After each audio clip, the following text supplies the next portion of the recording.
नमस्कार विद्यार्थ्यांनो, आज आपण इयत्ता 12वीचा भूगोल या विषयातील प्रकरण क्रमांक 1 लोकसंख्या भाग 1 मधील उपघटक लोकसंख्या बदलाचे घटक याला अनुसरून थोडक्यात माहिती पाहणार आहोत.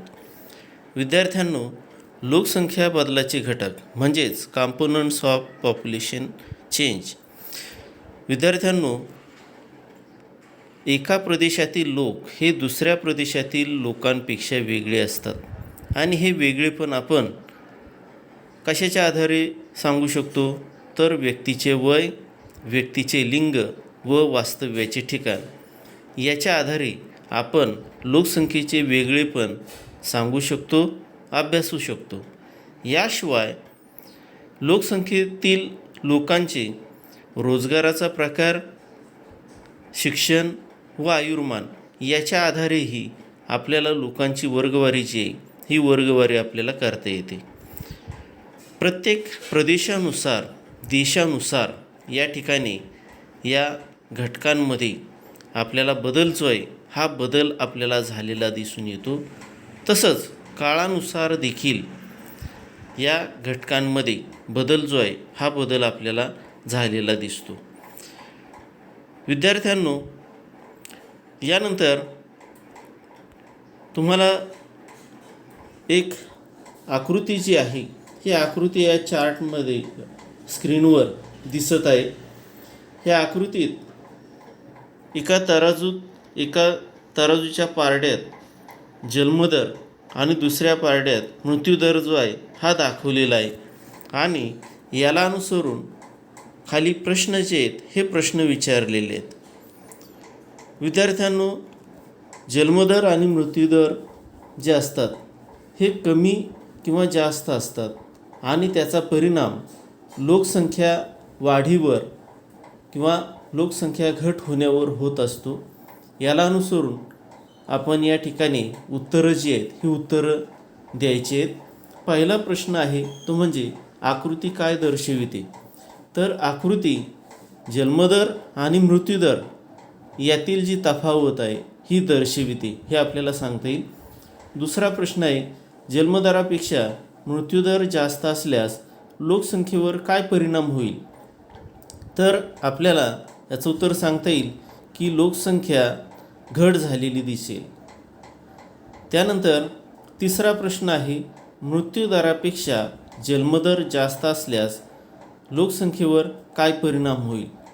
याचं उत्तर आपल्याला सांगता येईल की लोकसंख्येत वाढ झालेली दिसेल, कारण मृत्यूदरापेक्षा जन्मदर जो आहे हा जास्त आहे.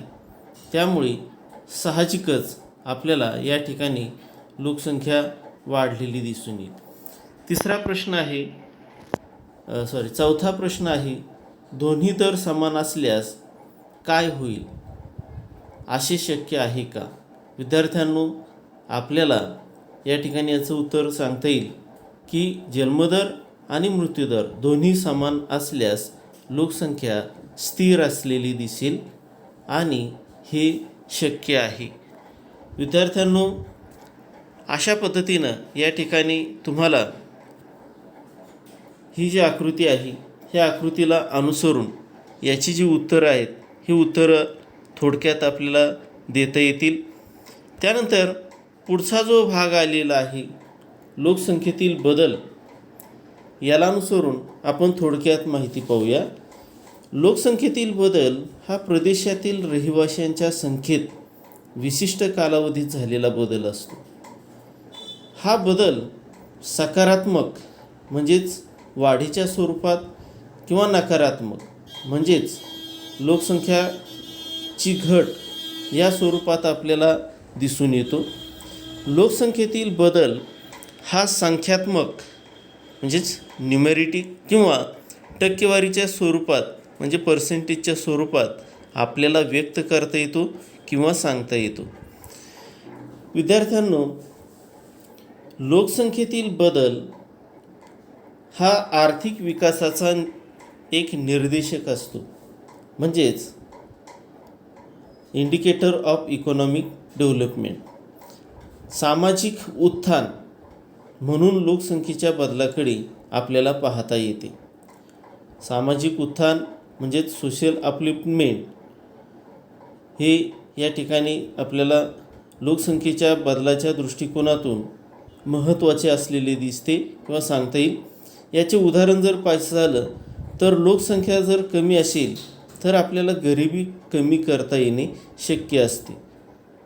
विद्यार्थ्यांनो, आपल्याला माहिती आहे की लोकसंख्या जर जास्त असेल तर नैसर्गिक साधन संपत्तीवर या ठिकाणी मोठ्या प्रमाणात ताण निर्माण होतो आणि लोकांच्या ज्या काही मूलभूत गरजा आहेत त्या देखील पुरवणं या ठिकाणी अवघड बनतं. साहजिकच जर लोकसंख्या जर कमी असेल तर आपल्याला आपल्या ह्या ज्या गरजा असतात ह्या सहजपणे आपल्याला पूर्ण होतात. त्यामुळे हे उदाहरण आपल्याला या ठिकाणी सांगता येईल की जर लोकसंख्या कमी असेल तर गरिबी कमी करणे शक्य होते. विद्यार्थ्यांनो, या ठिकाणी पुढचा घटक आपल्याला सांगता येईल लोकसंख्येच्या बदलावर परिणाम करणारा, तो म्हणजे जन्म, मृत्यू आणि स्थलांतर. हे 3 घटक जे आहेत हे लोकसंख्या बदलातील महत्त्वाचे 3 घटक आहेत. जन्म म्हणजे जन्मदर, मृत्यू म्हणजे मृत्यूदर आणि स्थलांतर हे 3 जे घटक असतात हे लोकसंख्या बदलातील महत्त्वाचे घटक म्हणून ओळखले जातात. कारण जन्मदर जर जास्त असेल तर आपल्याला लोकसंख्येत वाढ झालेली दिसून येते. जन्मदर कमी असेल तर लोकसंख्येत घट झालेली दिसते. मृत्यूदराचंही तसंच आहे. मृत्यूदर जास्त असल्यास लोकसंख्येत घट झालेली दिसते. मृत्यूदर कमी झाल्यास लोकसंख्या वाढलेली दिसते. आणि तिसरा घटक जो आहे स्थलांतर, हा जर आपण विचारात घेतला तर ज्या प्रदेशातून स्थलांतर होते हे स्थलांतर झाल्यामुळे त्या प्रदेशात आपल्याला लोकसंख्येचं प्रमाण हे कमी झालेलं दिसतं आणि ज्या प्रदेशात लोक स्थलांतर करून गेले आहेत अशा गेलेल्या प्रदेशात लोकसंख्या जी आहे ही आपल्याला वाढलेली दिसते. त्यामुळे हे 3 घटक जे आहेत हे लोकसंख्या बदलातील अतिशय महत्त्वाचे हे घटक आहेत. विद्यार्थ्यांनो, आता पुढचा जो भाग आपण पाहणार आहोत तो म्हणजे ढोबळ दर, म्हणजेच त्याला आपण क्रूड रेट म्हणतो. विद्यार्थ्यांनो, ढोबळ दर म्हणजे नेमकं काय हे अगोदर आपण थोडक्यात समजावून पाहू. जन्म व मृत्यूदरास ढोबळ दर असे म्हणतात. आता या ठिकाणी ढोबळ दर जो आहे या ठिकाणी म्हणजे काय हे अगदी एका ओळीमध्येच दिलेलं आहे. जन्म व मृत्यूदरास ढोबळ दर असे म्हणतात. याचे मुख्य कारण जर आपण पाहिले की जन्म व मृत्यूदरास ढोबळ दर का म्हणायचं, याचं पहिलं कारण जर आपण पाहिलं ते सांगता येईल आपल्याला की ढोबळ दर सांगताना लोकसंख्येतील वयोरचना हा जो घटक आहे हा विचारात घेतलेला नसतो. म्हणजे हे स्ट्रक्चर जे असतं हे विचारात घेतलं जात नाही. त्यानंतर दुसरं कारण आपल्याला सांगता येईल की याला ढोबळ दर का म्हणतात ते, तर हे दुसरं कारण आपल्याला सांगताना मुद्दा सांगता येईल तो म्हणजे लोकसंख्येतील कोणता वयोगट प्रजननशील आहे हे विचारात घेतले जात नाही. म्हणजे which age group in the population that is actually able to give birth हे विचारात या ठिकाणी घेतलं जात नाही. त्यानंतर ढोबळ दर का म्हणायचं याचं तिसरं कारण आपल्याला सांगता येईल ते म्हणजे प्रत्यक्ष जन्म आणि मृत्यूदर सांगताना देशाच्या लोकसंख्येतील वयोरचना विचारात घेतली जाते. कारण जन्म आणि मृत्यूदर एकाच वेळी सर्व वयोगटासाठी सारखा किंवा समान नसतो.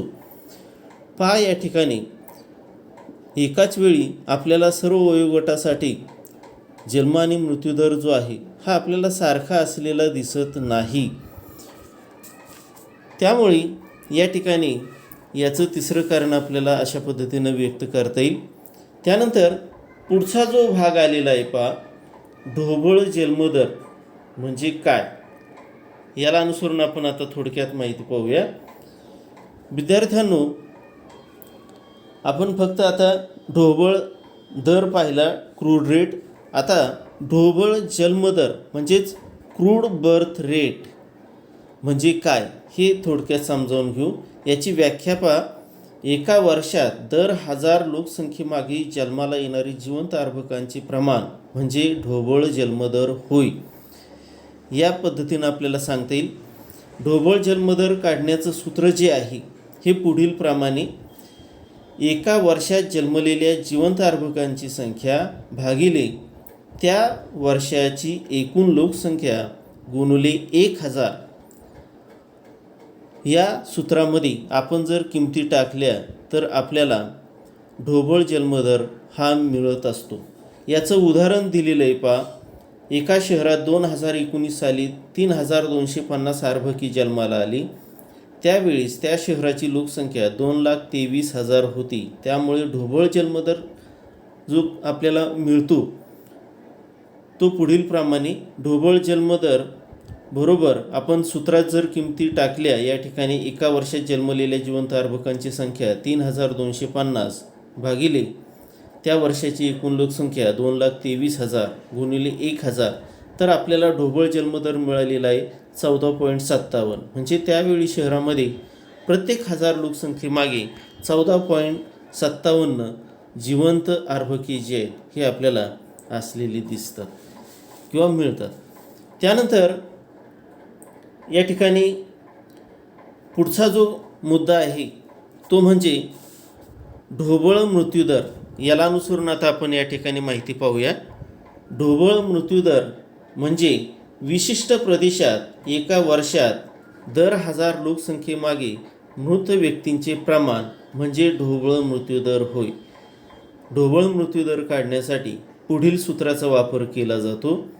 ढोबळ मृत्यूदर बरोबर एका वर्षात झालेल्या मृत्यूंची एकूण संख्या भागिले त्या वर्षीची एकूण लोकसंख्या गुणिले 1000. विद्यार्थ्यांनो, तुमच्या एक गोष्ट लक्षात आली असेल की ढोबळ जन्मदर आणि ढोबळ मृत्यूदर काढताना 1000ने गुणलेला आहे. कारण आपण हे दर 1000 लोकसंख्येपाठीमागं या ठिकाणी काढतो, त्यामुळे 1000ने गुणलेलं आहे. जर आपण सूत्रामध्ये जर किमती टाकल्या तर आपल्याला या ठिकाणी ढोबळ मृत्यूदर जो आहे हा काढता येतो. उदाहरणार्थ 2019मध्येच या ठिकाणी मृत्यूदर जो आहे हा 2000 त्या वर्षात झालेल्या मृत्यूंची एकूण संख्या ही 2986 एवढी आहे. या संख्येनं आपण त्या वर्षाच्या एकूण लोकसंख्येला जर भाग दिला म्हणजे त्या वर्षीची एकूण लोकसंख्या आहे 2,23,000. त्याला भाग देऊन जर आपण 1000ने गुणलं तर आपल्याला ढोबळ मृत्यूदर मिळालेला आहे 13.39. म्हणजे त्या वर्षी शहरामध्ये प्रत्येक 1000 लोकसंख्येमागे 13.96 एवढा आपल्याला या ठिकाणी ढोबळ मृत्यूदर जो आहे हा आपल्याला आलेला दिसून येतो. विद्यार्थ्यांनो, ढोबळ मृत्यूदर काढल्यानंतर या ठिकाणी आपल्याला जसं आपण ढोबळ जन्मदर किंवा ढोबळ मृत्यूदर आपण जसं काढलेला आहे त्याप्रमाणेच आपल्याला लोकसंख्या या घटकातील लोकसंख्या वाढ म्हणजे पॉप्युलेशन ग्रोथ जे आहे हे आपल्याला या ठिकाणी काढता येते. यासाठीचे जे काही सूत्र आहे हे सूत्र आपल्याला सांगता येईल. ते म्हणजे लोकसंख्या वाढ बरोबर सध्याची लोकसंख्या भागिले आधीची लोकसंख्या. अतिशय सोपं सूत्र आहे. एखाद्या देशाची जर लोकसंख्या वाढ काढायची असेल तर त्या प्रदेशाची किंवा त्या देशाची सध्याची लोकसंख्या वजा त्या प्रदेशाची किंवा त्या देशाची आधीची लोकसंख्या. हे जर आपण या ठिकाणी जर आकडेवारीच्या स्वरूपात मांडलं तर आपल्याला त्या प्रदेशाची किंवा देशाची लोकसंख्या वाढ जी आहे हे आपल्याला मिळते. जसं आपल्याला लोकसंख्या वाढ काढता येते त्या स्वरूपात लोकसंख्या वाढीचा दर देखील आपल्याला काढता येतो. लोकसंख्या वाढीचा दर काढण्यासाठी एक सूत्र आहे. ह्या सूत्रामध्ये किमती टाकल्यास आपल्याला लोकसंख्या वाढीचा दर हा मिळतो. हे सूत्र आहे लोकसंख्या वाढीचा दर बरोबर लोकसंख्या वाढ भागिले आधीची लोकसंख्या गुणिले 100. तर याप्रमाणे या ठिकाणी आपल्याला लोकसंख्या वाढीचा दर जो आहे हा दर देखील या ठिकाणी आपल्याला काढता येतो. विद्यार्थ्यांनो, या सूत्रांचा अवलंब करून तुम्ही या ठिकाणी ढोबळ जन्मदर, ढोबळ मृत्यूदर किंवा लोकसंख्या वाढ आणि लोकसंख्या वाढीचा दर जो आहे हा तुम्ही सहजपणे काढू शकता. विद्यार्थ्यांनो, यानंतर आता आपण लोकसंख्या वाढ आणि विस्फोट याला अनुसरून या ठिकाणी पुस्तकामध्ये एक चार्ट जो आहे हा चार्ट दिलेला आहे. या चार्टमध्ये 4 कॉलम आहेत. एक अनुक्रमानिका, दुसरा जन्मदर, तिसरा मृत्यूदर आणि चौथा लोकसंख्येवर होणारा परिणाम. या स्वरूपात या ठिकाणी हे 4 कॉलम जे आहेत आलेले आहेत. त्यातील शेवटचा जो कॉलम आहे लोकसंख्येवर होणारा परिणाम हा तुम्हाला सांगायचा आहे. विद्यार्थ्यांनो, आपल्याला माहिती आहे की जन्म आणि मृत्यूदरामुळे लोकसंख्येत वाढ किंवा घट होते. आर्थिक विकासाबरोबरच जन्मदर आणि मृत्यूदर यात फरक पडतो. याच्या आधारे हा जो तक्ता आहे हा आपण पूर्ण करूया. सुरुवातीला पहिला तक्त्यातील जो क्रमांक आहे तो पाहूया. जर जन्मदर जास्त असेल आणि मृत्यूदरही जास्त असेल तर लोकसंख्येवर होणारा परिणाम आपल्याला काय दिसेल, तर लोकसंख्या ही आपल्याला स्थिर स्वरूपात राहिलेली दिसून येईल. कारण जेवढा जन्मदर आहे तेवढाच मृत्यूदरही आहे. त्यामुळे आपल्याला लोकसंख्येत वाढ किंवा घट जास्त प्रमाणात झालेली दिसून येत नाही, तर लोकसंख्या ही स्थिर स्वरूपात किंवा अतिशय कमी वाढ होत असलेली या ठिकाणी आपल्याला दिसून येईल. त्यानंतर या तक्त्यातील दुसरा जो क्रम आहे त्यामध्ये जन्मदर जास्त आहे, मृत्यूदर घटता आहे, म्हणजे मृत्यूदर कमी होत आहे. अशा वेळेस आपल्याला लोकसंख्येत जास्त वाढ होताना दिसून येईल. कारण जन्माचं प्रमाण जास्त आहे आणि मृत्यूचं प्रमाण घटतं आहे. त्यामुळे लोकसंख्येत आपल्याला वाढ होताना दिसून येईल. त्यानंतर अनुक्रमानिकेतील तिसरा क्रम जर पाहिला आपण, जन्मदर जास्त आहे आणि मृत्यूदर कमी आहे, तर लोकसंख्येत आपल्याला जास्तच वाढ झालेली दिसून येईल. कारण जन्मदरात आणि मृत्यूदरात खूप मोठ्या प्रमाणात तफावत जी आहे ही आपल्याला इथं पडलेली दिसून येते. जन्मदर जास्त आहे आणि मृत्यूदर कमी आहे, त्यामुळे लोकांची नैसर्गिक वाढ जी आहे ही वाढ आपल्याला मोठ्या प्रमाणात दिसून येते. त्यामुळं लोकसंख्येत वाढ झालेली दिसते. त्यानंतर अनुक्रमानिकेतील चौथा क्रमांक जो आहे, जन्मदर घटता आणि मृत्यूदर कमी, असं जर असेल तर या ठिकाणी आपल्याला लोकसंख्येवर जो काही परिणाम आहे हा आपल्याला जास्त वाढीच्या स्वरूपात किंवा स्थिर स्वरूपात या ठिकाणी आपल्याला झालेला पाहायला मिळतो. कारण जन्मदर हा घटता आहे, म्हणजे कमी कमी होत आहे, आणि मृत्यूदर देखील या ठिकाणी कमी आहे. असं असेल तर या ठिकाणी आपल्याला लोकसंख्या साधारणपणे स्थिर स्वरूपात किंवा थोड्याफार जास्त प्रमाणात वाढ आपल्याला असलेली आढळेल. त्यानंतर अनुक्रमानिकेतील 5वा क्रम जो आहे या ठिकाणी तो म्हणजे जन्मदर कमी आहे, मृत्यूदरही कमी आहे. असं जर असेल तर लोकसंख्या आपल्याला स्थिर राहिलेली दिसून येईल.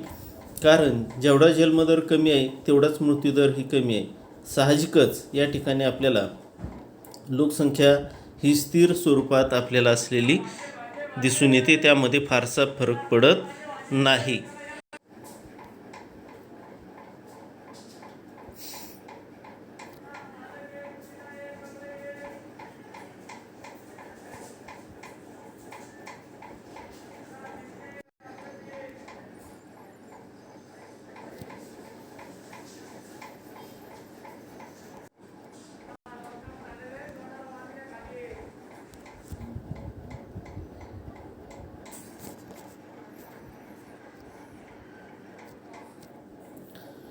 विद्यार्थ्यांनो, यानंतर आपण लोकसंख्या वाढ आणि विस्फोट या घटकाला अनुसरून थोडीशी माहिती पाहूया की लोकसंख्येचा विस्फोट म्हणजे नेमकं काय. Population growth and explosion. विद्यार्थ्यांनो, विज्ञानाचा प्रसार आणि तंत्रज्ञानाच्या विकासामुळे वैद्यकीय आणि आरोग्यविषयक सेवांचा विस्तार जो आहे हा आपल्याला मोठ्या प्रमाणात झालेला दिसून येतो. त्यामुळे रोगराईवर मोठ्या प्रमाणात आपल्याला मात करण्यासाठी किंवा नियंत्रण करण्यासाठी प्रयत्न केलेले दिसून येतात आणि त्यामुळे मृत्यूदरात घट जी आहे ही मोठ्या प्रमाणात होते किंवा मृत्यू प्रमाणात घट झालेली दिसते. साहजिकच या ठिकाणी मृत्यूदरात घट होऊन जन्मदर जो आहे हा जर आपण पाहिला तर स्थिर असलेला दिसतो. हे प्रामुख्याने आपल्याला लोकसंख्या संक्रमणाच्या दुसऱ्या टप्प्यात अशी स्थिती आपल्याला आढळून येते आणि त्यामुळे लोकसंख्या जी आहे ही आपल्याला झपाट्याने वाढलेली दिसते. या टप्प्यात सर्वाधिक लोकसंख्येची वाढ होते. त्यास लोकसंख्येचा विस्फोट पॉप्युलेशन एक्सप्लोजन म्हणून आपण ओळखतो. उदाहरणार्थ आपल्याला या ठिकाणी सांगता येईल की सध्या आपल्याला या देशांमध्ये लोकसंख्येचा विस्फोट झालेला पाहायला मिळतो. कांगो, बांगलादेश आणि नायजर हे काही या देशांची उदाहरणं म्हणून आपल्याला या ठिकाणी सांगता येतील.